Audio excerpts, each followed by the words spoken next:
Hi hello வணக்கம். உங்களிடம் கதைகள் தமிழோடு உங்களிடம் உரையாடுது உங்கள் அன்பு தோழி விஜயா. எனது காணொளியை கேட்டு கொண்டிருப்பவர்களுக்கு மிக்க நன்றி.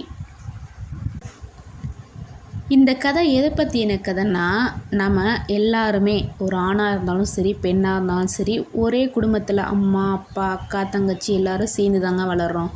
அது ஏனோ தெரியல, அக்கா தங்கச்சியை கல்யாணம் பண்ணி கொடுத்தோன்னே அவங்களுக்கு வேறு குடும்பம் ஆயிடுது, அம்மா அப்பா தனியாகிடுறாங்க. அண்ணன் தம்பியை கல்யாணம் பண்ணி கொடுத்தோன்னே அவங்களுக்கு தனி குடும்பம் ஆகிடுது, அம்மா அப்பா தனியாகிடுறாங்க. சில குடும்பங்களில் அப்படி இல்லைங்க, அம்மா அப்பாவை கூட இருக்காங்க. அதனால் நான் எல்லாரையும் சொல்லலை, அதை பற்றியே ஒரு குட்டி கதை தான் உங்ககிட்ட சொல்ல போகிறேன். இருக்குமிடம் மறந்து விடாதே. ஒரு பெரிய ஆலமரங்க. அந்த ஆலமரத்தில் நிறைய பறவைகள் இருக்குது. அந்த பறவைகள்லாம் எப்படி வந்துச்சுன்னா, தனித்தனியாக ஒவ்வொரு மரத்தில் இருக்கும்போது ஏதோ ஒரு சூழ்நிலையால் ஆலமரத்தை தன்னோட வீடாக அமைச்சிக்கிறதுக்கு உதவி நாடி வந்து ஒரு குடும்பமாகவே மாறிடுச்சுன்னு சொல்லலாம். தினமும் என்ன கஷ்டம் வந்தாலும் அதுங்க ஒன்றா தான் அதே கூட்டில் அதே மரத்தில் சந்தோஷமாக பேசுங்க. சில நேரம் உணவு மிதமிஞ்சிய உணவு கூட கிடைக்கும், சில நேரம் உணவு இல்லாமல் கூட இருக்கும். ஆனால் அந்த கூட்டுக்குள்ளே தான் அவங்க உலகமே இருக்குது. மிதமிஞ்சிய உணவு கிடைக்கும்போது அந்த உணவை எடுத்துகிட்டு வந்துடுவாங்க. உணவு கிடைக்காம வர பறவைகளுக்கு அதை கொடுப்பாங்க. தன்னோட அண்ணன் தம்பி தங்கச்சி அப்படின்னு நம்ம எப்படி இருக்கோமோ அதேமாரி தான் பறவைகளும் இருந்தாங்க. அப்படி இருந்துக்கிட்டு இருக்கும்போதே கோடைக்காலம் வந்துருச்சு. அத்தனை வருஷம் இல்லாமல் அந்த வருஷம் மட்டும் அதிகமாக உணவு கிடைக்காம போணுச்சு. ஆண் பறவைகள்லாம் கொஞ்சம் தூரமாக போகணுங்கிறதுனால பெண் பறவைகளை ஆலமரத்திலே தன்னோட குட்டிகளை காத்துக்கிட்டு இருக்க சொல்லிட்டு போனாங்க. காலையில் போனவங்க ரொம்ப நேரம் ஆகியும் வரல. அதனால ஆலமரம் சொன்னிச்சு, இந்த பெண் பறவைகளில் பாதி பறவைகள் மட்டும் போங்க, ஏன்னா எனக்கு கை கால் கிடையாது, பாம்போ வேறு ஏதோ உங்கள் குட்டிகளை திங்க வந்தால் என்னால் காப்பாற்ற முடியாது, ஆனால் உங்கள் கூடு கீழே விழுகாமல் என்னால் பார்த்துக்க முடியும். ஸோ கூட சில பறவைகள் இருந்துட்டு சில பறவைகள் போயிட்டு என்ன நடந்துச்சுன்னு பார்த்துட்டு வாங்கன்னு சொல்கிறாங்க. அதை கேட்ட பறவைகளும் இவர் சொல்கிறது சரிதான் சொல்லிட்டு பறக்க ஆரம்பித்தாங்க. கொஞ்சம் தூரத்தில் ஒரு நாவல் மரம், அங்கே நிறைய குருவிகள் பறவைகள் வீடு கட்டிக்கிட்டு இருந்துச்சு. போன பெண் பறவைகள்லாம், என்னங்க நம்ம ஆலமரத்தில் தானே இருந்தோம், நீங்கள் நாவல் மரத்தில் கூடு கட்டிக்கிட்டு இருக்கீங்களேன்னு கேட்குது. அதுக்கு, அந்த வீணாக போன ஆலமரத்தில் ஒரு பழத்தை கூட நம்ம திங்க மாட்டோம், நம்ம ஏன் அங்கே இருந்து கஷ்டப்படணும், இங்கே இருந்தால் இங்கேயே பழம் இருக்குது, பழத்தை பிச்சு தின்னுட்டு உங்களையும் குழந்தைகளையும் பார்த்துக்கிட்டு நம்ம சந்தோஷமாக இருந்துடலாம், நீங்களும் வயிறு முட்டை சாப்பிடலாம், அதனால தான் இங்கேயே வீட்டை கட்டுறேன், இங்கேருந்து ஒன்று ஒன்றா அங்கே எடுத்துகிட்டு போகிறதுக்கு இங்கே இருந்தே நம்ம காலத்தை ஓட்டிக்கலாம் அப்படின்னு ஆண் பறவைகள் சொன்னிச்சு. பெண் பறவைகளுக்கும் இதுதான் கரெக்டுன்னு தோணுச்சு. போய் ஆலமரத்துக்கிட்ட சொல்லுது, நாங்கள் இந்த வீட்டை விட்டு போகிறோம், இது வரைக்கும் அடைக்கலம் தந்ததுக்கு நன்றின்னு சொல்லுது. ஆலமரம் சொல்லுது, தயவு செஞ்சு போகாதீங்க, அது உங்களுக்கு சேஃப் கிடையாதுன்னு. பரவாயில்ல, உங்கள் மரத்தில் இருந்து நீங்கள் என்ன எங்களுக்கு கொடுத்தீங்க, நிழல் மட்டும் தானே கொடுத்தீங்க, உணவை நாங்கள் தேடி போய் தானே சாப்பிட்டோம், ஆனால் அந்த மரமும் நிழலையும் கொடுக்குது பழத்தையும் கொடுக்குது, நாங்கள் சாப்பிட்டுட்டு நிம்மதியாக இருக்க போகிறோம் அப்படின்னு பெண் பறவைகள் சொல்லுது. ஆண் பறவைகளும் ஆமாம் நாங்கள் கிளம்புறோம் பாய் அப்படி சொல்லிட்டு தன்னோட குட்டிகளை அழைச்சிக்கிட்டு அந்த நாவல் பழ மரத்துக்கு போயிடுச்சு. ஒரு சில பறவைகள் மட்டும் நாங்கள் அங்கே போகலை, ஏன்னா எங்களுக்கு இந்த இடம் தான் செட் ஆகிருக்கு, ஆனால் போய் நாங்கள் பழத்தை மட்டும் எடுத்துகிட்டு வரலாமான்னு ஆலமரத்திட்ட கேட்குது. சரி, அது உங்கள் இஷ்டம் அப்படின்னு ஆலமரம் சொல்லிடுச்சு. ஆனால் ஆலமரத்துக்கு மரசே கஷ்டம், ஏன்னா எப்போதுமே 24 மணி நேரமே கீச்சு கீச்சு கீச்சு கீச்சு கீச்சுன்னு சவுண்டு கேட்டுகிட்டே இருக்கும், நிறைய குருவிகள் சேர்ந்து கத்திக்கிட்டே இருக்கும். இப்போது 4-5 குருவிகள் தானே அந்த மரத்தில் இருக்குது, அதனால சத்தம் இல்லாமல் வெறுமையாகிடுச்சு. அந்த வெறுமை கொஞ்ச நாளில் பழகிடுச்சு ஆலமரத்துக்கு. கொஞ்ச நாள் கழித்து அந்த போன பறவைகள் எல்லாம் அழுதுகிட்டு வருது.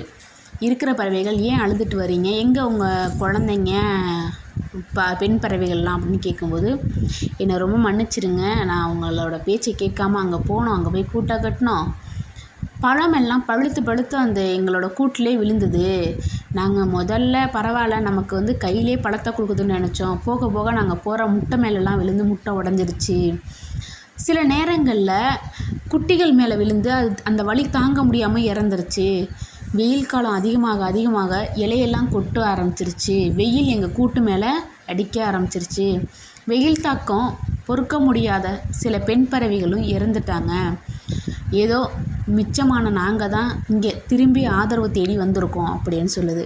ஆலமரம் சொல்லுது, கண்டிப்பாக உங்களுக்கு இங்கே இடம் கிடையாது, தயவு செஞ்சு போயிருங்க, நீங்கள் இங்கே வந்து திருப்பி போவீங்க, என்னால் அதை ஏற்றுக்க முடியாது அப்படின்னு ஆலமரம் சொல்லுது. நாங்கள் செய்த தவறு தான். ஏன்னா உணவு என்பது நம்மளோட பசிக்கு மட்டும்தான். ஆனால் நம்பிக்கைங்கிறது நம்ம வாழ்க்கைக்கு தேவையான ஒன்று. உங்களோட நம்பிக்கையை உடச்சிட்டு போயிட்டோம். அதுக்கு ஆலமரம் சொல்லுது, என்னோடய நம்பிக்கை வேறு எதுவும் கிடையாது. நீங்கள் என்ன சொல்லியிருக்கலாம், எனக்கு அங்கே பழம் இருக்குது, இப்போதைக்கு நாங்கள் அங்கே போகிறோம், கண்டிப்பாக உங்களை வந்து பார்ப்போம்னு சொல்லியிருக்காங்க. நீங்கள் நல்லா இருக்கும்போது என்னை வந்து பார்க்கலையே, இப்போது உங்களுக்குன்னு ஒரு கஷ்டம் வரும்போது மட்டும் என்கிட்ட தேடி வரீங்க அப்படின்னு அந்த ஆலமரம் சொல்லுது. மீதம் இருக்க குருவிகள் சொல்லுது, பரவாயில்ல ஆலமரம் தாத்தா, அவங்க ஏதோ தெரியாமல் தவறு செஞ்சிட்டாங்க, நம்ம தெரிஞ்சு தவறு செய்ய வேணாம் அப்படின்னு சொல்லுது.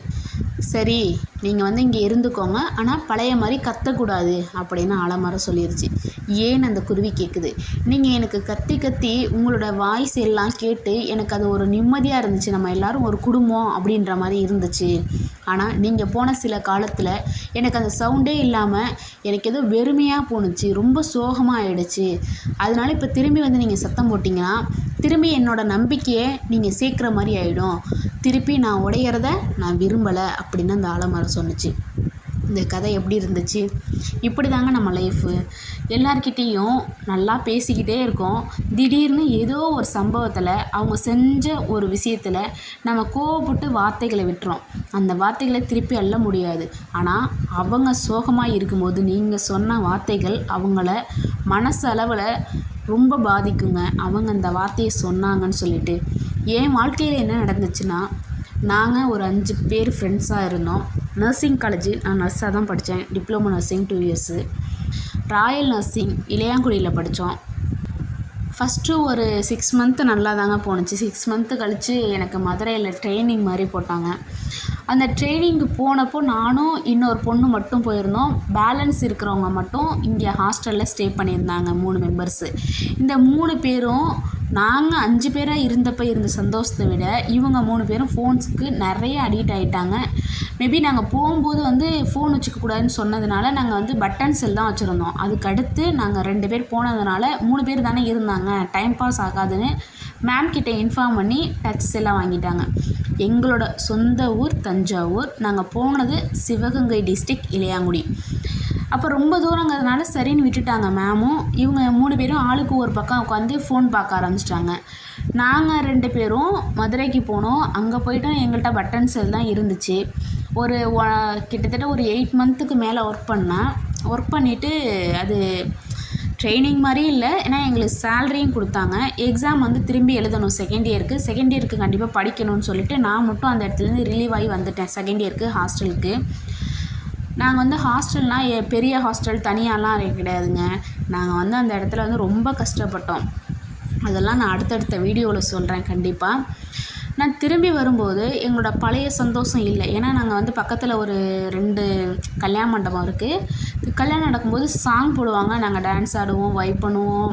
அடுத்து என்ன சாங் வருதுன்னு டெடிகேட் பண்ணி விளாடுவோம். எப்படின்னா அடுத்து வர்ற சாங் வந்து என் ஃப்ரெண்டுங்க பேரை சொல்லி இவங்களுக்காக நான் டெடிகேட் பண்ணுறேன் அப்படின்னு சொல்லுவோம். கடைசியில் அந்த சாங் கேட்டால் மொக்க சாங்காக இருக்கும், இல்லைனா குத்து சாங்காக இருக்கும். அந்த மாதிரிலாம் ஜாலியாக இருந்தோம். ஆனால் அந்த டச்சு செல் வந்ததுக்கப்புறம் ஆளுக்கு ஒவ்வொரு சீரியலை பார்த்துட்டு உட்கார ஆரம்பிச்சிட்டாங்க. அப்போ தான் எனக்கு தோணுச்சு, நம்ம ஃபஸ்ட்டு போனதுக்கப்புறம் திரும்பி அதேமாதிரி சந்தோஷமாக இருக்கலாம், படிக்கலாம்னு நினச்சிட்டு வந்தோம். ஆனால் அது ரொம்ப தவறு. எப்போவுமே இருக்கிற நிலைமையை விட்டு நம்ம போயிட்டோன்னா திருப்பி அதே நிலைமையில் இருக்கும்னு நினச்சி நம்ம வரும்போது அது இருக்காதுங்க. நம்ம அம்மா அப்பாவை எப்போவும் நல்லா பார்த்துக்கணும்.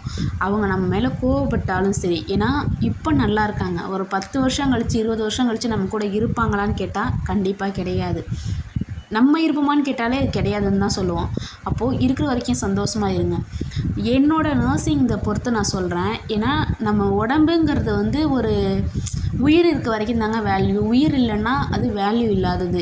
எப்போ உயிர் போகும்னு சொல்ல முடியாது. சில நேரம் நான் என் கண் முன்னாடி நான் அந்த டெத்தை கூட என்னால் அக்செப்ட் பண்ண முடியாமல் அழுதுருக்கேன். அந்த மாதிரி எந்த உயிரும் கஷ்டப்பட்டு போகக்கூடாது.